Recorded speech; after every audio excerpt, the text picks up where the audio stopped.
Hats off to you. Have you ever heard this expression and wondered what it means?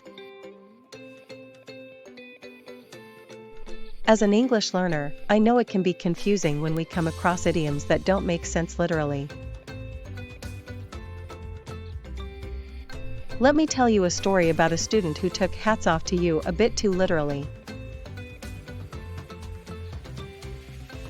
One day, my student, Maria, was talking to her boss and said, "Hats off to you for your amazing presentation." Her boss looked at her, puzzled, and asked, "Why are you taking your hat off?" You see, hats off to you is an idiom that means to show great respect or admiration for someone's achievements or actions. It has nothing to do with literally removing one's hat. Let's look at some examples of how to use hats off to you in different contexts. Hats off to you for organizing such a successful charity event. The CEO said, "Hats off to the team for their hard work and dedication," during his speech. Hats off to my colleague for successfully pitching our idea to the board. Hats off to the comedian for that hilarious punchline, the audience was in stitches. In his novel, the author wrote, "Hats off to the brave soldiers who fought for our freedom."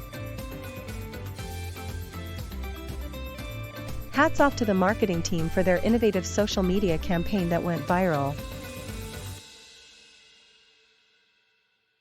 Hats off to the chef for that delicious meal. I'll be sure to leave a glowing review online.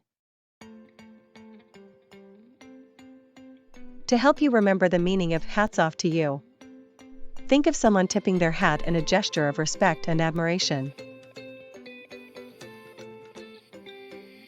The idiom hats off to you is believed to have originated in the 19th century, a time when men commonly wore hats in public.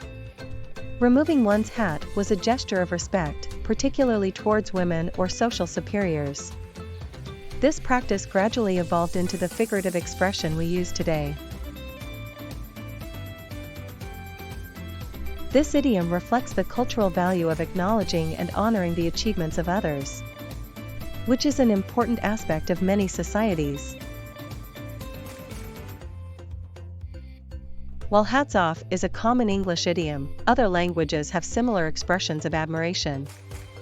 For example, in French, you might hear chapeau, pronounced chapeau, which literally means hat and is used to express appreciation or congratulations. The gesture of removing one's hat as a sign of respect has been depicted in literature and films throughout history. Over time, the usage of hats off to you has evolved from a literal gesture to a more figurative expression of admiration and respect. Some similar idioms include kudos to you, bravo, and well done. On the other hand, I don't give you a hat or I won't tip my hat would be the opposite. Here's an example using hats off to you. Hats off to the team for winning the championship. And here's how I might rephrase it without the idiom. I have great respect and admiration for the team's championship win. Let me share a real-life story about when hats off to you was used effectively.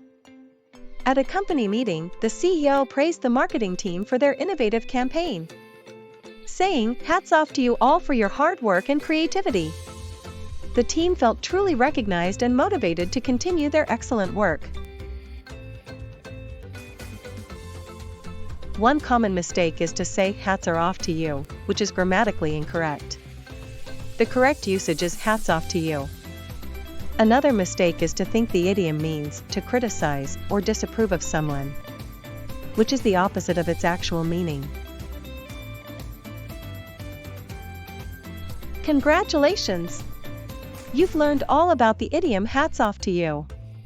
Remember, using idioms like this can make your English more natural and expressive. Keep practicing and don't hesitate to share your experiences in the comments below. I'd love to hear from you.